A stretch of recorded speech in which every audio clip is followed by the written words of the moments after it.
What's up, everybody? I'm Anthony from the Meeple People, and here are the top 10 releases at Gen Con that you should look out for.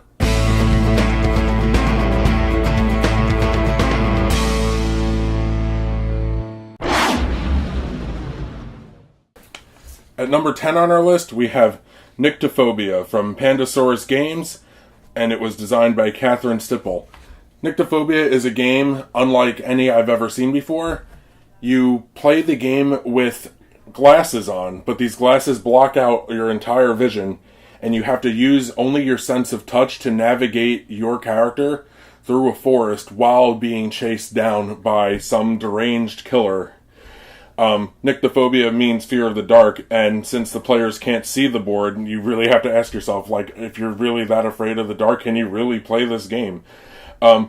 There's two versions of the hunter in the game, which is the killer that's going after everybody, that you can play as. So there is there's different scenarios that you can do.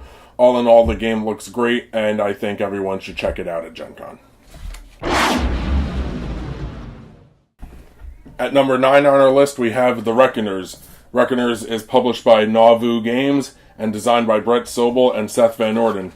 Basically, you take the role of, it's a 1 to 6 player game, and you take the role of these normal humans that are trying to defeat these creatures called epics that were basically created by this giant burst in the sky. And there's one epic that is like the supreme bad named Steelheart. And basically you're going through New Chicago, which is basically the futuristic city of Chicago, in this game that's actually based on a book series called The Reckoners. It's a young adult novel series. If you're into that kind of thing, I suggest reading it before playing the game so you can compare and contrast. Game has dice, game has tokens, game has miniatures, tons of cards, tons of trays, tons of storage. It looks very well done. The dice are gorgeous. The artwork is incredible. Price tag's a little hefty. It's $100, but I think this game's going to be a hit, and you should check it out. At number 8 on our list, we have Critical Mass. There are two versions of Critical Mass. There's the Patriot versus the Iron Curtain version, and then there's the Ragin versus the Archon version. What Critical Mass is, it's a 1v1 card game where each player pilots a mech. If you buy both games, you get to shuffle, you can combine cards, there's deck limitations to each mech, there'll be restrictions on the actual mech tile itself. Basically, it's just you against one person piloting these mechs, shooting rockets, doing picture like your stereotypical mech game, and have Arcane Wonders put it out. Have Kevin Chang design it. It's gonna be insane. I think it's just over-the-top machines, and basically, everyone likes Pacific Rim. If you don't like Pacific Rim, you're wrong. So just picture the Jaegers fighting each other. That's essentially what this game is. Not that bad of a price, fairly cheap. I think it's around the $40, maybe even $25 range, because it's just cards and a few tokens and the cardboard displays of your mech. Check it out, demo it. Definitely demo it before you buy it, because why wouldn't you do that? And I think this game is also going to be a really, really good hit at Gen Con. At number 7 on our list, we have Choose Your Own Adventure, House of Danger. If you're on the older side of life, you'll remember the Choose Your Own Adventure books from when you were a kid. Well, basically, this game is one of those books brought to the tabletop. You're going to go through a deck of cards, think time stories-ish, and you're going to... It's basically just complete story-driven. There's really not a lot of skill behind the game.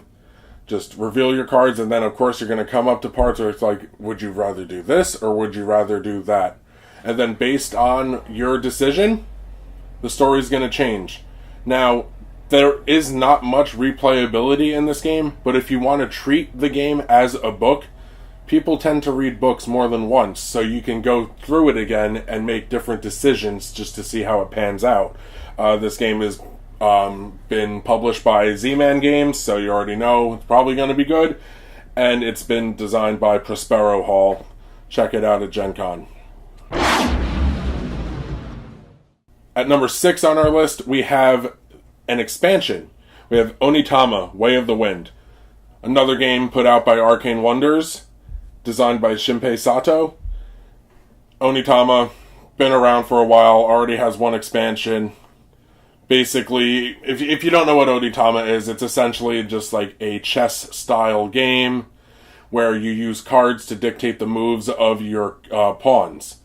What this game introduces, there's these things called Wind Spirit cards, and there's a Wind Spirit miniature that they put into the game.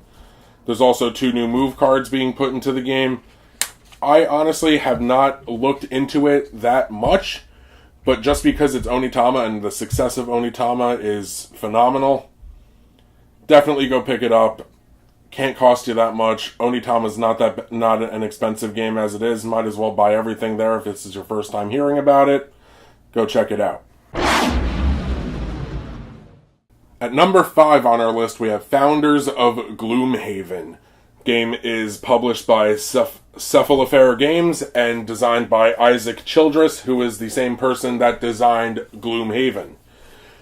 Keep in mind, this is not an expansion. You do not need Gloomhaven to play this game. This game is simply a action selection city building tile placement game that takes place in the Gloomhaven universe, with the success of Gloomhaven being...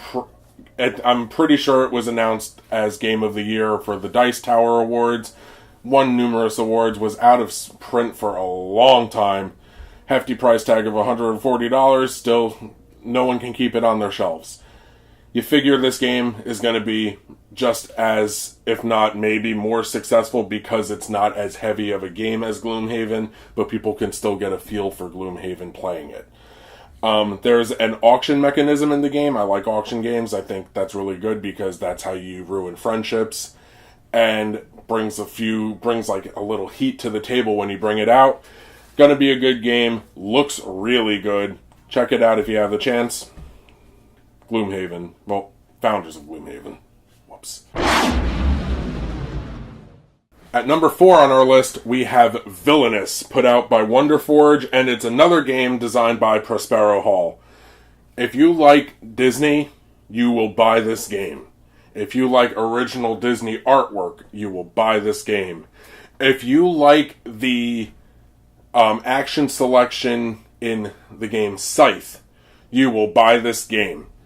If you like clear miniatures depicting your favorite Disney villains, you will buy this game. This game is insane. You can take the role of one of 6 Disney villains.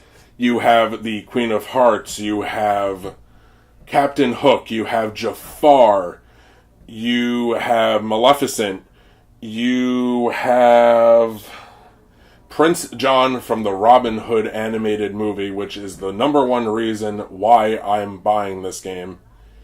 And the 6th villain is Ursula. It's gonna be nuts. You get to screw over your opponents by placing cards from their fate deck to block out actions that they make, and those cards are the heroes from their movie. So you can have Robin Hood stop Prince John, or you can have Aladdin or the Genie stop Jafar. Hopefully Iago's in there because it's Gilbert Godfrey as a talking parrot. It's good times. Gonna be a great game. Looks amazing. Has its own storage. Gotta always point that out. Villainous by Wonderforge.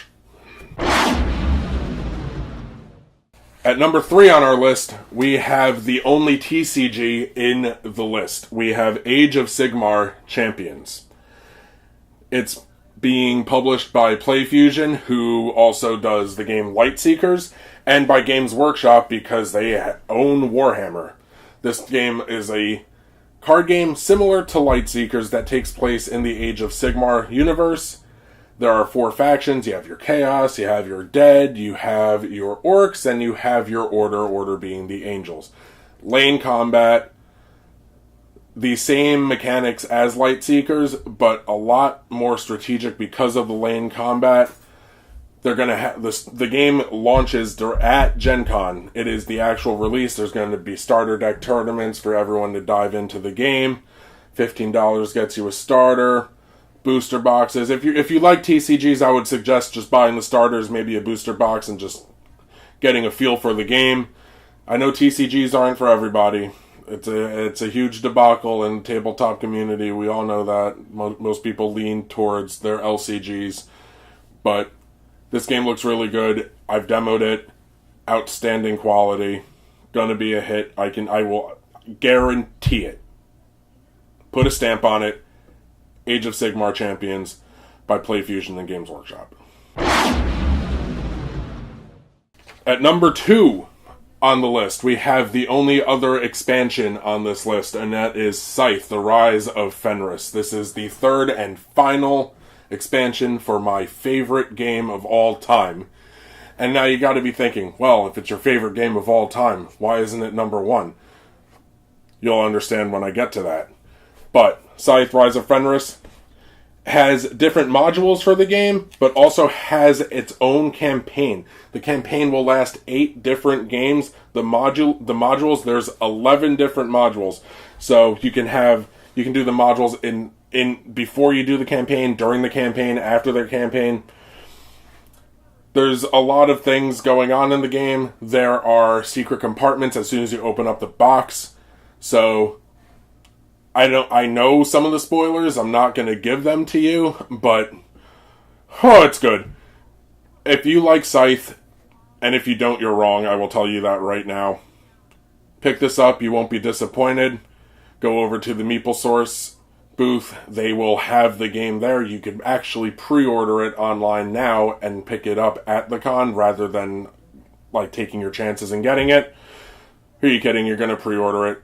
Be smart. It always pays to be smart. Scythe, The Rise of Fenris, published by Stonemaier Games and designed by Ryan D. Vinaspri and Jamie Stegmaier, who also does every other Stonemaier game. Number 1 on the list. Drumroll. We have Detective by Portal Games. Time Stories basically opened up the mold for games like this, and we also discussed how the Create Your Own Adventure game is similar to it, but on the lighter side. This one just bumps it up another notch.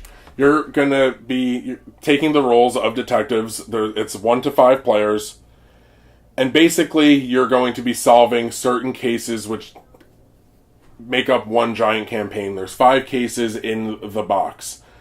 Now, what makes this game different from Time Stories, like, yes, you go through the deck and you pick out cards when you're supposed to pick out cards, and you don't look at the backs until they tell you to. The difference is this game utilizes an app where you're going to be putting in data that you pick up along the way. Say you found DNA somewhere, there's going to be a little code that you type into your app. Say you found fingerprints, this, that, and it's going to unlock so many different things within the app that just it makes you feel like you're a detective. You're literally sitting at your desk typing in information, trying to solve crimes. The game also utilizes a time system, just like Time Stories. When you take actions, your time track's going to move. It's going to be really, really stressful, but it's going to be really, really fun, and I think this game is going to steal the entire show. Puzzle solving, card-based game, basically everything that everyone loves. Plus, it's 100% cooperative. You don't have to worry about people getting mad at you unless you just are a terrible detective. But that's Detective by Portal Games. Check it out. Hopefully we will see you at Gen Con. We will be wearing our shirts. Come up to us. Say hi to us. This will be the last video we will be putting out until after the con. Hope to see you guys there. I'm Anthony. There's nobody next to me. Maybe we'll put we'll superimpose Rob there for some reason. But thanks for checking out the video. Hope to see you at Gen Con. Oh, I didn't see you guys there. Just want to give you guys a little reminder to make sure to subscribe, hit that like button, and ring our bell. See you guys around.